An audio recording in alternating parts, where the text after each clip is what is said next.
یہ کون سا رحم ہے نہیں معلوم؟ جو تم کو پیدا کرے، تم کو پالے پوسے، تم کو بڑا کیے، تمہارا خیال کرتے، تمہارے واسطے دعائیں کرتے، تمہاری جو ہے بھلائی کی تمنائیں کرتے، ان کا خیال نہیں؟ کبوتر پھر ایسے بعض تو لے جا کے یامہ ڈال دے کے آتے ہوں گے انا جا، کئی تو پالتے کبوتروں، اماں پکارتے رہتے، ارے بیٹے دوا نہیں ہے جا کے لے کے آ، انہیں کبوتر کو دانا کھلاتے رہتا، اماں کو جا کے دوا لا کر نہیں دیتا، اماں کا خیال نہیں کرتا، باؤ بولتا بیٹے ذرا چل گاڑی پہ میرے کو لے کے دواخانے کو جانا ہے، رشتہ داروں کرنے جانا ہے، وہاں جانا نہیں ہوتا، کبوتروں کو ہوش کر کے گھنٹوں پیچھے لگاتا اس کو، جنون یہ ایسے کہیں آپ کو نہیں معلوم، پاگل۔ تو بتانا ہے چاہ رہا ہوں کہ جانوروں کے اوپر رحم ہے، کہتے ہیں ان کو رحم نہیں ہے، یہ نفسانی شوقاں ہیں، اس کے واسطے رحم کون مان دیا؟ رحم کے قابل تو تمہارے ماں باپ ہے، جو تم پہ بچپن میں رحم کر کے تم کو یہاں تک پہنچا ہے کبوتر اڑانے۔ تو مختصر یہ عزیز ہو، میرے آقا علیہ الصلوۃ والسلام ایسے رحمت للعالمین۔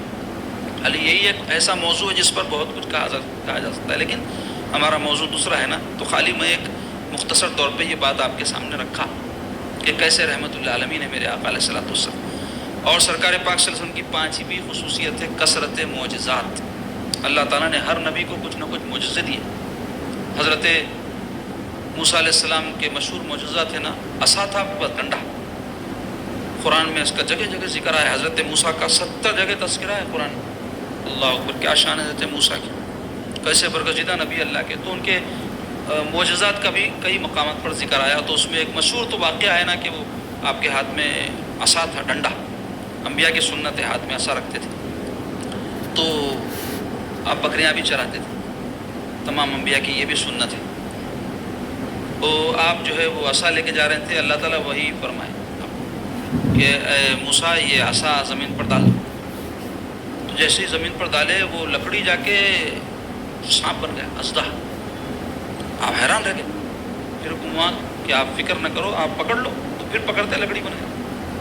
تو معجزہ بولتے ہیں اسے، یعنی کسی نبی کے دست اقدس سے کوئی ایسا کام ہونا جس پر عقل حیران رہ جائے۔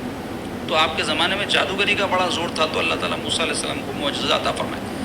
ایسے ہی حضرت سلیمان علیہ السلام کو عظیم سلطنت اللہ عطا فرمائے تھے، یہ ان کا معجزہ، یعنی آپ کے تخت پر جب آپ تشریف لے جاتے وہ تخت آسمان پہ اڑتا تھا، زمین پہ نہیں، زمین کی سواری نہیں تھی، آسمان پہ تخت اڑتا تھا، اور اس پر جو ہے جنات آپ کے ساتھ ساتھ اڑتے تھے، پرندے سایہ فگن رہتے تھے، معجزات۔ پرندوں کی بولیاں آپ سمجھتے تھے، ان کے والد داؤد علیہ السلام بھی پرندوں کی بولیاں سمجھتے تھے۔ حضرت عیسیٰ علیہ السلام کے معجزات بھی مشہور ہیں نا، قرآن میں بھی ذکر ہے، قم بإذن اللہ، اٹھ، بلکہ لات مارتے تو مردہ اڑ جاتا تھا، جنمی اندھے کو آپ دست اقدس پڑھتے انکیار ہو جاتا ہے۔ معجزات، یہ کیوں معجزات دیے گئے تھے؟ تاکہ ان کی عظمت، ان کی بزرگی لوگوں پر ظاہر ہو، اللہ کے نبی ہیں، تم نہیں کر سکتے یہ کام، یہ کر کے بتا رہے ہیں، تو مطلب یہ کہ ایک قوت اور قدرت اللہ تعالیٰ نے ان کو عطا فرمائی ہے جو ان کے حق پر ہونے کی دلیل ہے۔ تو معجزہ، تو اللہ تعالیٰ نے کسی نبی کو ایک، کسی کو دو، کسی کو زیادہ معجزہ عطا فرمائے تھے۔ سرکار پاک صلی اللہ علیہ وسلم کو اتنے معجزات عطا فرمائے تھے کہ کوئی گننا چاہے تو گن نہیں سکتا، پوری حیات ایک معجزہ ہے، پوری حیات سرکار کی ایک معجزہ ہے۔ لیکن مشہور معجزات میں سب سے بڑا معجزہ میرے آقا علیہ الصلوۃ والسلام کا قرآن مجید ہے، کیونکہ قرآن مجید معجزہ کیوں ہے؟ ایک کلام ہے نا، تو کلام تو انسان کرتے ہی، آپ میں سب بات کرتے نا، ہندی بات کرتے، تیلگو بات کرتے، بات کرنے والے اردو بات کرتے، عربی بھی بات کرتے، تو قرآن عربی زبان میں۔ تو اللہ تبارک و تعالیٰ آج سے 1400 سال پہلے جب قرآن کو نازل فرمائے تو اس میں فرمائے فَأْتُوا بِسُورَةٍ مِّثْلِهِ، اس کے مثل ایک سورہ بنا کر لے آؤ۔ 1400 سال گزر گئے، بڑھ کے زیادہ، 1445 چلے نا ہجری، تو سرکار پاک صلی اللہ علیہ وسلم کی دنیا سے تشریف لے جانے کے جو زمانہ ہوا ہجرت کرنے کے بعد کا، وہاں سے اس کو گنتے، تو ہجرت فرما کے 1445 سال ہوئے سرکار، اس کے 13 سال بعد حضور دنیا سے تشریف لے گئے ہجرت کے۔ 13 سال مکی زندگی ہے اور 10 سالہ مدنی زندگی ہے، یعنی ہجرت کے 10 سال بعد دنیا سے تشریف لے گئے سرکار اس ظاہری دنیا سے۔ تو بتانا یہ چاہ رہا ہوں کہ 1400 سال گزر گئے اور قرآن کا وہ چیلنج آج بھی جو کا تو قائم ہے۔ بڑے بڑوں نے کوشش بھی کی، کہیں تو کر ہی نہیں سکے، سوچے ہی نہیں، کرنے کی ہمت ہی نہیں ہوئی، کئی بدبخت ہمت بھی کرے، اور 1400 سال سے کتنے نے ہمت کرے ہوں گے، کبھی کوئی قرآن کے مقابلے میں کلام سنے آپ جو چیلنج کے طور پہ کوئی پیش کر کے کہے کہ دیکھو قرآن کا یہ چیلنج تھا، یہ کلام ہے جو میں بنایا ہوں، مٹ گیا، فنا ہو گیا اگر کوئی ایسا کلام بھی بنایا ہے اور وہ بنانے والا بھی مٹ گیا، فنا ہو گیا، یا پھر اللہ نے توفیق دی تو اسلامی قبول کر لیا انہیں بعد میں کوشش کرنے کے چکر میں، قرآن کے مقابلے میں کلام لانے کے چکر میں کوشش کرنے والے کئی مسلمان ہو گئے، قرآن کی کئی مخالفت کرنے والے آج کے دور میں بھی واقعات ایسے سنائی دیتے ہیں کہ تحقیق کرے قرآن کو غلط ثابت کرنے کے لیے، لیکن ایسا قرآن کا ان پر اثر ہوا مسلمان ہی چھو گئے، الٹا ہو گیا معاملہ، قرآن کو مٹانے گئے تھے خود اسلام لا کر باقی ہو گئے، کہ جو اللہ کو رسول کو مانتا ہے ہمیشہ کے لیے باقی ہو جاتا ہوں۔ تو مختصر یہ ہے کہ کثرت معجزات میں سب سے بڑا معجزہ قرآن مجید، معراج شریف سرکار پاک صلی اللہ علیہ وسلم کا معجزہ ہے، اوپن چیلنج، میں اللہ تعالیٰ کے پاس دربار میں گیا ہوں، کوشش کرو تم بھی کہاں تک جا سکتے، دیکھو چاند سورج پہ انسان پڑھ پڑھا کے ختم ہو جا رہا، مشینہ بھیج رہے ہیں، کہیں پہنچ رہے ہیں کہیں نہیں پہنچ رہے ہیں، اب پہنچ رہے ہیں نہیں پہنچ رہے ہیں، اللہ کو معلوم، ٹیکنالوجی تمہاری، ریڈنگ تمہاری، سائنس تمہاری، تم جو چاہے بولو، ہم کیا بولتے ہیں، تو ہم انکار بھی نہیں کرتے اقرار بھی نہیں کرتے، لیکن اس بات کا ضرور اقرار کرتے ہیں کہ اللہ نے اپنے محبوب کو زمینوں سے آسمانوں تک بلایا اپنے دربار میں، اللہ کے وہ حاضر ہوئے، اللہ کا دیدار کیے، اور پھر اس حال میں کہ کنڈی ہل رہی ہے، بستر مبارک گرم ہے، واپس بھی تشریف لے آئے، اس پر ہمارا ایمان ہے، اور ایمان بولتے اس کو ہی کہ جو باتیں صحیح اور معتبر ذرائع سے ہم تک پہنچی ہیں اس کو گردن جھکا کر مان لینا، اس کو ایمان بولتے، دریافت کرنے کو، تحقیق کرنے کو، ریسرچ کرنے کو ایمان نہیں بولتے، لیکن اس کا یہ مطلب نہیں ہے کہ کوئی عقائد سے متعلق یا اور کوئی علم سے متعلق باتیں ہیں تو اس کی تحقیق نہ کی جائے، تحقیق بھی ضرور کرو، لیکن تحقیق کرنے کے بعد مانوں گا بولے تو اس کو مومن نہیں بولتے، مومن اس کو بولتے جو معتبر ذرائع سے سرکار کے ذریعے جو بات ہم تک پہنچ گئی ماننا، اور وہ کیا ہے وہ سب پہنچ گئی، اب کوئی نئی بات پہنچنے والی نہیں ہے، ہم کو علماء بتا دی اہل سنت والجماعت کے یہ باتیں ماننا، یہ اعتقادات رکھنا، وہ ہم جاننا اور ماننا، کئی باتیں ہمارے کو نہیں معلوم رہتی اس واسطے نہیں مانتے ہوں گے، لیکن معلوم ہونے کے بعد ماننا ضروری ہو جاتا، لیکن جو باتیں انتہائی ضروری ہے جن کا ماننا لازم ہے، نہیں مانے تو مسلمان نہیں ہوتے، وہ موٹی موٹی باتیں ہیں، توحید ہے، رسالت ہے، کتابیں ماننا ہے، رسولوں کو ماننا ہے، آخرت کو ماننا ہے، یہ مان لیے تو دائرہ اسلام میں تو رہتے، مگر ہم خالی مسلمان نہیں ہیں نا، اہل سنت والجماعت بھی ہے، تو پھر بحیثیت اہل سنت والجماعت کے کیا کیا باتیں ہم کو معلوم رہنا چاہیے، اہل سنت کے کیا عقائد ہے وہ بھی سیکھنا، تاکہ ہم صحیح معنوں میں اہل سنت کہلائیں، صرف عمل کی وجہ سے کوئی اہل سنت نہیں کہلاتا بلکہ عقیدے کی وجہ سے کہلاتا، اس واسطے بس معلوم کرنا کیا عقیدہ ہے، الحمدللہ بہت کو معلوم بھی ہے، کئی نہیں معلوم ہے، سب چیزیں معلوم کرنا، دور حاضر میں دیکھنے میں یہ آ رہا کہ کئی لوگ اپنے آپ کو اہل سنت تو بول رہے ہیں لیکن ان کی روش سے ہٹ جا رہے ہیں، عقیدے ان کی بگڑ جا رہے ہیں، کام رافضیوں کے کر رہے ہیں اور عجیب عجیب قسم کی جہالت کی باتیں کر رہے ہیں، اہل سنت کے بڑے بڑے ائمہ جو عقائد کے ائمہ ہیں، امام ہیں، ان کے بتائے ہوئے جو عقائد ہیں اہل سنت کے اس کو چھوڑ کے نہیں عجیب عجیب باتیں کرتے ہیں، اللہ تعالیٰ نے ایک توفیق دے، ہدایت دے، حق کو حق ماننے اور اس پر جو ہے قائم رہنے کی توفیق دے اللہ، اور باطل کو سمجھنے اور اس سے اللہ محفوظ رہنے کی توفیق بخشے۔ تو سرکار پاک صلی اللہ علیہ وسلم کے پھر اور دیگر معجزات میں شق قمر، چاند کا دو ٹکڑے کرنا، سورج کا لوٹانا، انگشتہ مبارک سے پانی کے چشموں کا جاری ہو جانا، بیماروں کو شفا دینا، تھوڑے سے کھانے کا آپ کی برکت سے بہت سے لوگوں کے لیے کافی ہو جانا، اور بے شمار معجزات ہیں، خود معجزات کے عنوان پر بے شمار کتابیں عربی، اردو، ہندی، تیلگو مختلف زبانوں میں لکھنے والوں نے لکھی ہیں، جس کو شوق اٹھا کر پڑھے۔ تو کثرت معجزات تو سب نبیوں کو ملے، لیکن کثرت معجزات کسی کو نہیں ملے، کسی کو 2، کسی کو 4، کسی کو 5 گلے جیسے تھے، لیکن حضور کو اتنے معجزات اللہ نے عطا فرمائے کہ پھر انبیاء کے معجزات میں اور ایک خاص بات آپ کو بتاؤں، وہ یہ ہے کہ جو نبی اپنے زمانے میں کچھ معجزے دکھائے، دنیا سے تشریف لے گئے، معجزہ ان کے ساتھ چلے گیا۔ حضرت موسیٰ علیہ السلام کا عصا ان کا معجزہ تھا نا، اب ڈنڈا ہے کہیں ان کا، تبرکاً ہوں گا تو ان کا معجزہ ظاہر نہیں ہو سکتا اس سے۔ حضرت سلیمان علیہ السلام کی عظیم سلطنت معجزہ تھا، حضرت سلیمان علیہ السلام دنیا سے تشریف لے گئے، آپ کی سلطنت ختم ہو گئی۔ حضرت عیسیٰ علیہ السلام زندہ آسمانوں پر اٹھا لیے گئے، اس واسطے آپ کے جو مردوں کو زندہ کرنے کا معجزہ آپ کے ساتھ ہے، دنیا میں تو نہیں ہو رہا نا، لیکن میرے آقا کی نبوت و رسالت دائمی ہے، اس واسطے اللہ تعالیٰ نے ایسے 2 معجزات آپ کو عطا فرمائے جو قیامت تک رہنے والے ہیں، ایک معجزہ ہے قرآن، دوسرا معجزہ ہے معراج۔ تو بکثرت معجزات اللہ نے عطا فرمائے، اور وہ معجزات سن کے ہمارے ایمان میں اور اضافہ ہوتا، ہمارے آقا کس شان کے تھے، کیسے ان کے معجزات تھے، خود سرکار کی سیرت مبارکہ معجزہ ہے، اللہ تعالیٰ نے کی حفاظت کا کیسا انتظام فرمایا. جیسے قرآن کی حفاظت کا اللہ نے انتظام فرمایا، ویسے ہی حضور کے ارشادات پاک احادیث کی حفاظت کا انتظام فرمایا. کسی اور نبی رسول کے آپ کو ارشادات سند کے ساتھ کبھی ملتے؟ کہیں دیکھیں آپ حدیث کی کتابوں میں سند رہتی. سند بولے تو کون کس سے سنے، کون کس سے سنے اور کون سرکار سے سنے، اس کو سند بولتے. چین آف نیریٹر بولتے ہیں انگلش میں. نیریٹرز بولے تو راوی. کوئی بات یہاں آپ لوگ سن رہے ہیں نا، آپ لوگ پہلے راوی ہیں میری بات کی. اب آپ جا کے بولے ارے بیان میں یہ بولے بول کے کسی کو سنائے جا کے، وہ جس کو سنا انہیں سن لیا. اب انہیں سننے کے بعد انہیں دوسرا راوی بن گیا. اب انہیں کسی اور کو سنایا، تیسرا راوی ہو گیا انہیں روایت کرنے والا. تو ایسے حدیث شریف سرکار کی محدث تک ڈائریکٹ نہیں پہنچی، کیونکہ محدث کا زمانہ اور سرکار کا زمانہ اور. امام بخاری رحمۃ اللہ علیہ 150 سال بعد آئے سرکار کی دنیا میں. انہوں کیسا سنے حضور سے؟ انہوں نہیں سنے ڈائریکٹ، انہوں اپنے استاد سے سنے. ان کے استاد اپنے استاد سے سنے، انہوں اپنے استاد سے سنے، انہوں کسی تابعی سے سنے، انہوں صحابی سے سنے، اور صحابی محمد رسول اللہ صلی اللہ علیہ وسلم سے سنے. تو اس کو بولتے سند. تو اب وہ صحابی سنے تو کیا سنے؟ یہ سنے کہ یہ سرکار پاک صلی اللہ علیہ وسلم فرمائے ہیں، یہ بولتے متن. اور جو لوگ روایت کر رہے ہیں اس کو بولتے سند.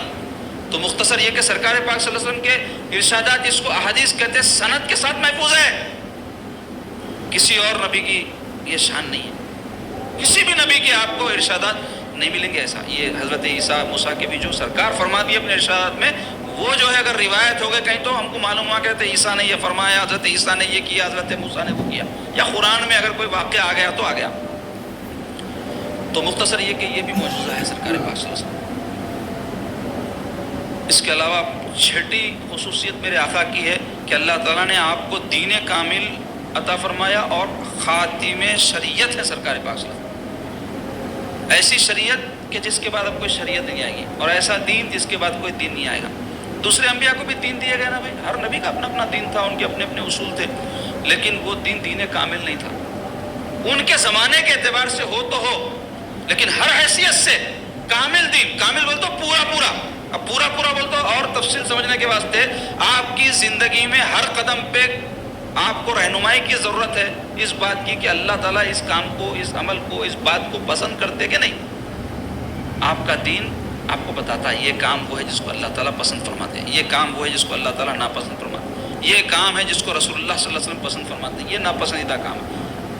تو یہ آپ کا دین ایسا دین ہے ہر شعبہ حیات میں آپ کی رہنمائی کرتا ہے.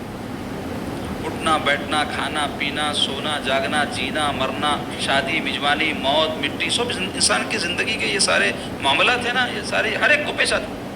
آپ کا دین آپ کو بتاتا کیا کرنا. ہر دین میں یہ بات نہیں ہے. کئی ادیان ایسے ان کے قوانین ہی نہیں ہیں جی.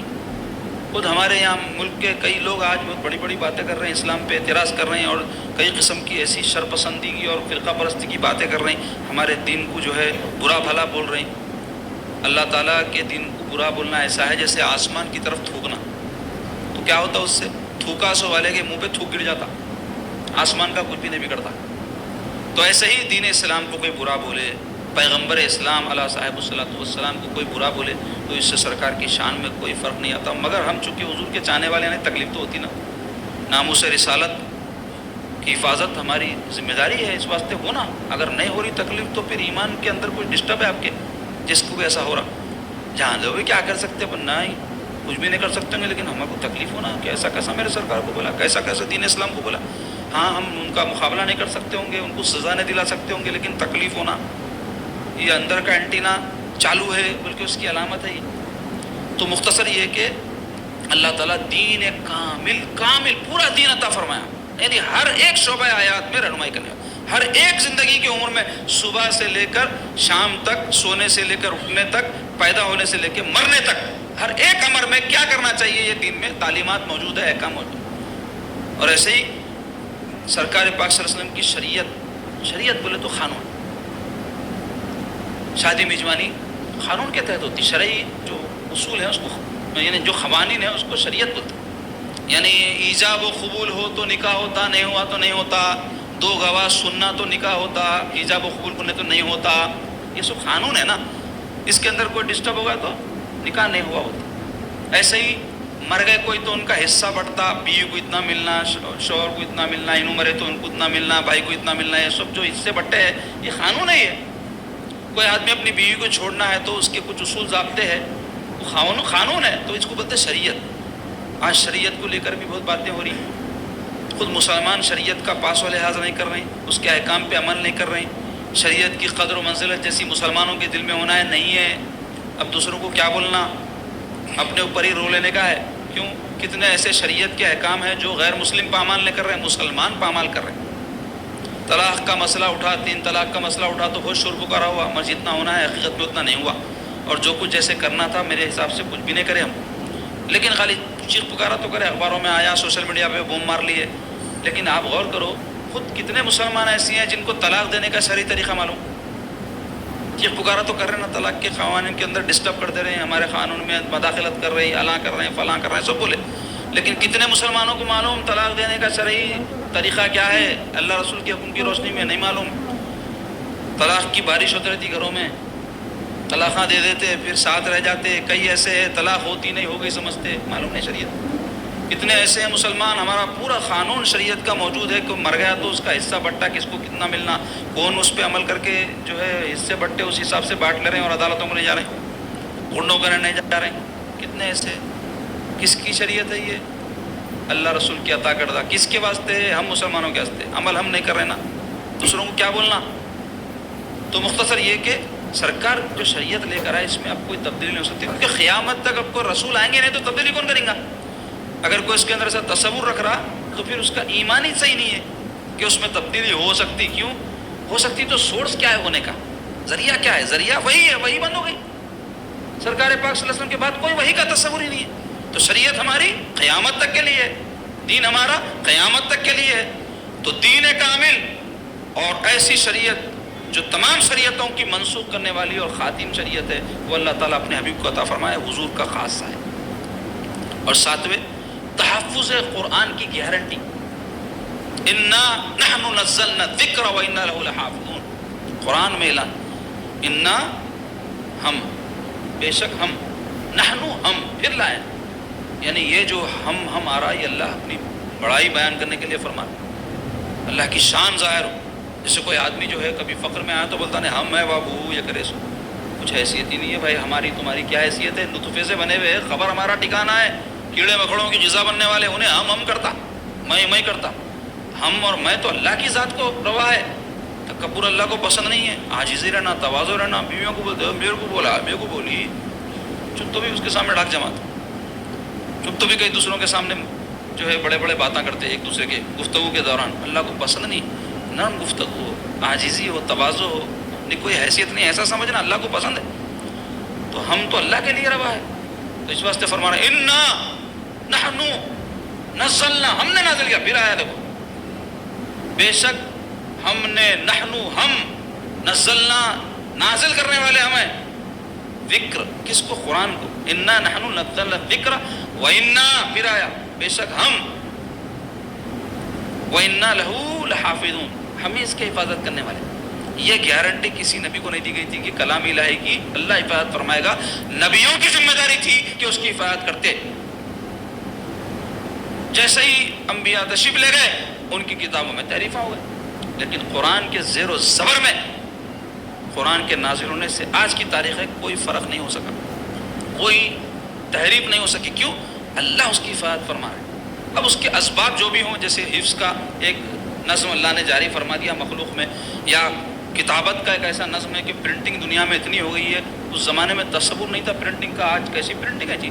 پھر اب تو سافٹ چیزیں نکل گئی, یعنی فون میں جو رہتی ہے وہ سافٹ کاپی بولتے ہیں اس کو, وہ رہ گئی کہاں. پھر ذہنوں میں محفوظ اس کی تفسیریں, اس کی تشریحات, ایک ایک موضوع پر جو کام قرآن پر ہو رہا ہے اس کی حفاظت کا اللہ تعالیٰ کی طرف سے انتظام ہے. اللہ نے وعدہ کیا. اور ایسے ہی قرآن پاک صلی اللہ علیہ وسلم سرکار کا, جیسے میں نے کہا, دائمی معجزہ اللہ نے بنا دیا. یہ حضور کا جو خاصہ ہے, حضور کی خاص بات ہے, یہ کسی اور نبی کے لیے یہ بات نہیں تھی. اور سرکار پاک صلی اللہ علیہ وسلم خاتم النبیین ہے. یہ 8ویں سرکار پاک صلی اللہ علیہ وسلم کی خصوصیت ہے. خاتم النبیین, انبیاء تو بہت گزرے, 1,24,000. خاتم النبیین, نبوت کے خاتم. ما کان محمد ابا احد من رجالکم ولکن رسول اللہ وخاتم النبیین. قرآن کا محمد صلی اللہ علیہ وسلم, ما کان محمد ابا احد من رجالکم, تم میں کسی کے باپ نہیں. ما کان محمد ابا احد من رجالکم ولکن رسول اللہ, بلکہ وہ اللہ کے رسول ہیں. خاتم النبیین، اور نبیوں کے خاتمے، نبیوں کے خاتمے سے مراد نبیوں کا سلسلہ آپ پر ختم کر دیا گیا۔ اور آپ دیکھو حضور پر کیوں ختم کیا گیا؟ کوئی بھی چیز ختم کب ہوتی؟ کوئی ختم ہونے کے واسطے چیز پوری ہونا ضروری ہے، کوئی بھی چیز پوری ہوئے بغیر ختم نہیں ہو سکتی، یعنی وہ چیز انتہا کو پہنچنا تو بولتے ختم ہو گئی۔ مثال کے طور پہ دعوت ہوتی، یا آپ یہی فنکشن کی مثال لے لیجئے کوئی، یا ہمارے پاس یہ محفل کی مثال لے لیجئے، شروع کب ہوئی بھائی؟ 8 بجے ہوئی مثال کے طور پہ، 8:15 بجے، جو بھی ٹائم پہ شروع ہوئی۔ اب اس کے بعد میں پروگرام تھا، درود شریف کی محفل ہوئی، پھر حلقہ ذکر جہری ہوا، پھر جو ہے راتب حضرت عبداللہ حداد رحمۃ اللہ علیہ پڑھی گئی، پھر سرکار پاک صلی اللہ علیہ وسلم کی اسماء پاک کا ورد ہوا، پھر نعت ہوئی، اب یہ بیان ہو رہا، یہ ہوتے ہوتے ہوتے جب یہ ہماری تقریر ختم ہو جائیں گی، محفل پوری ہو گئی تو ختم کر دیتے، چلے جاتے گھروں، پوری نہیں ہوئی تو ختم ہوتی۔ تو حضور پاک صلی اللہ علیہ وسلم کو اللہ خاتم النبیین فرمایا، تو نبوت کا جو کام تھا، نبوت جس مقصد کے لیے اللہ پیدا فرمائے تھے، وہ نبوت کے کام پورے ہو گئے، تو اب پھر کیا کرنا ہے؟ جب پورا ہو گیا تو پھر اب کچھ بھی کام نہیں رہتا، اس کے بعد وہ چیز کا خاتمہ ہو جاتا۔ اور علماء کہتے ہیں جو چیز خاتم ہوتی ہے وہی شروعات کرنے والی بھی ہوتی ہے۔ اس کی مثال یہ دیکھیے، سورج ہے، سورج پہ روشنی کا خاتمہ ہو گیا، سورج سے زیادہ کوئی چیز روشن ہے ہماری دنیا میں تو نہیں ہے، اس واسطے اس کی مثال دے رہے ہیں۔ سورج نکلا تو جیسی روشنی پھیلتی، گولے سے پھیلتی، ہیلوجن سے پھیلتی، ٹیوب لائٹوں سے پھیلتی، 1 کروڑ 1 ارب 100 ارب تم بتیاں پوری دنیا میں لگا لو، سورج کی روشنی کا کوئی مقابلہ نہیں ہے۔ جیسے ہی سورج نکلا پورے بتیاں پھیکے پڑ جاتی۔ تو سورج روشنی کا شروع کرنے والا بھی ہے، روشنی کا خاتم بھی ہے، روشنی انتہا کو سورج میں پہنچ گئی، اس واسطے سورج پہ روشنی کا خاتم ہو گیا۔ تو ٹھیک ایسے ہی نبوت کا جو خاتم ہوتا ہے، نبوت کا شروع کرنے والا بھی ہوتا ہے۔ تو میرے آقا علیہ الصلوۃ والسلام نبوت کے شروع کرنے والے بھی ہیں، جیسا کہ میں ابتدا میں بیان کیا آپ کے دیگر خصوصیات میں سے، تو حضور صلی اللہ علیہ وسلم نبوت کے خاتم بھی ہیں۔ نبوت کے جو کار تھے، نبوت کا جو فیضان تھا، سرکار پاک کی ذات میں پورا ہو گیا، اس واسطے حضور کی ذات پر نبوت کا خاتمہ کر دیا گیا۔ اگر آپ بیچ میں تشریف لاتے تو وہیں نبوت ختم ہو جاتی، تو چونکہ اور انبیاء کو آنا تھا، وہ آنے کے بعد حضور تشریف لائے، اور جو کمالات نبوت کو انتہا کو پہنچنا تھا سرکار کی ذات میں، وہ سارے کمالات اخلاق کے حوالے سے، علم کے حوالے سے، روحانیت کے حوالے سے انتہا کو پہنچا دیے گئے، لہذا حضور پر ہی نبوت اور رسالت کا اللہ نے خاتمہ فرما دیا۔ اب حضور کے بعد کوئی نئی نبوت نہیں، کوئی نئی رسالت نہیں۔ عیسیٰ علیہ السلام ضرور تشریف لائیں گے، لیکن آپ کا تشریف لانا آپ کے دین کی تعلیم تبلیغ کے لیے نہیں ہوگا، بلکہ اللہ تعالیٰ نے ایک چیز مقدر کی تھی کہ وہ قیامت کے قریب تشریف لائیں گے، ان کی دعا تھی، اور جو بھی اس کے تحت باتیں ہیں اس کی تفصیل بڑی ہے، لیکن وہ آ کر کوئی اپنے دین کی تبلیغ کر کے دین کی طرف لوگوں کو دعوت نہیں دیں گے، بلکہ سرکار پاک کی امتی کی حیثیت سے تشریف لائیں گے آسمان سے۔ تو ہمارے آقا کیا ہے؟ خاتم النبیین صلی اللہ تعالیٰ علیہ وسلم۔ یہ بڑا اہم عقیدہ ہے، اس کے اندر ذرا سا بھی اگر خلل ہو جائے تو دین اور ایمان سے آدمی نکل جاتا۔ سرکار کے بعد نبوت اور رسالت کا کوئی تصور نہیں، کسی بھی قسم کی نبوت کا تصور نہیں۔ اور سرکار پاک صلی اللہ علیہ وسلم کی نبوی خصوصیت، ساری زمین آپ کے لیے پاک کر دی گئی ہے، مسجد بنا دی گئی۔ سابقہ امتوں میں یہ تھا کہ ان کی جو نمازیں تھیں پہلے تو وہ ایسی نہیں تھی جیسے ہمارے پاس قیام ہے، خود ہے، رکوع ہے، سجود ہے، کئی چیزیں ہیں نا۔ کسی نبی کی جو ہے نماز میں خالی قیام تھا، کسی کے پاس رکوع، کسی کے پاس سجدہ، کسی کے پاس قاعدہ، وہ ساری چیزیں ہماری سرکار کی نماز میں جمع کر دیں گی، کامل نماز، کامل عبادت۔ اور پھر اس میں بھی یہ سہولت دی گئی کہ اس زمانے میں کسی بھی نبی کے اگر ان کو نماز پڑھنی ہوتی تو جو خاص عبادت گاہ ہوتی وہیں جا کے نماز پڑھنا، کہیں بھی نہیں پڑھ لے سکتے تھے۔ تو کتنی بڑی مشکل تھی ان کی، سفر میں رہے کرے تو نمازوں کا کیا اللہ جانے حکم تھا کہ، لیکن پڑھنا ہے تو آنا عبادت خانے، کچھ کہیں اور نہیں۔ آج بھی کئی مذہبی جو ہے ایسے جو ہے آپ دیکھیں عبادت گاہیں ہیں دوسرے مذہبوں کی، کہ وہیں جا کے لوگ اپنا پوجا پاٹ، اپنا چرچ، یہ جو ان کی بات ہیں وہی کرتے، ہر جگہ نہیں کر سکتے لوگ۔ لیکن قربان جاؤ سرکار پاک صلی اللہ علیہ وسلم کے کہ ان کے صدقے میں امت کے لیے کتنی آسانی ہو گئی۔ سمندر میں جا رہے ہیں، کشتی میں نماز پڑھ لو، ہوائی جہاز میں جا رہے ہیں وہاں نماز پڑھ لو، زمین میں خشکی میں جنگلوں میں جا رہے ہیں وہاں نماز پڑھ لو۔ جہاں نماز پڑھنا ہے قدموں سے لے کے سر تک کی جگہ صاف ہے، اطراف میں گندگی بھی ہے تو فقہا کہتے ہیں وہاں نماز پڑھ لے سکتے ہیں۔ نیچے گندگی ہے، اس پر کوئی موٹا کپڑا بچھا دو، اس پر بھی نماز پڑھ لے سکتے ہیں۔ ساری زمین سرکار کے لیے پاک بنا دی گئی. اور ایک اس کا مفہوم یہ بیان کیا گیا، حدیث میں آیا ہے کہ ساری زمین میرے لیے پاک بنا دی گئی ہے، طاہر بنا دی گئی ہے، عبادت گاہ بنا دی گئی ہے. پہاڑ پہ پڑھ سکتے، زمین پہ پڑھ سکتے، پانی پہ، کشتی پہ پڑھ سکتے، نجاست کے اوپر کپڑا یا چکلا کچھ بھی بچھا کے پڑھ لے سکتے، ہر جگہ پڑھ سکتے. تیمم کے واسطے مٹی کو پاک کر دیا اللہ.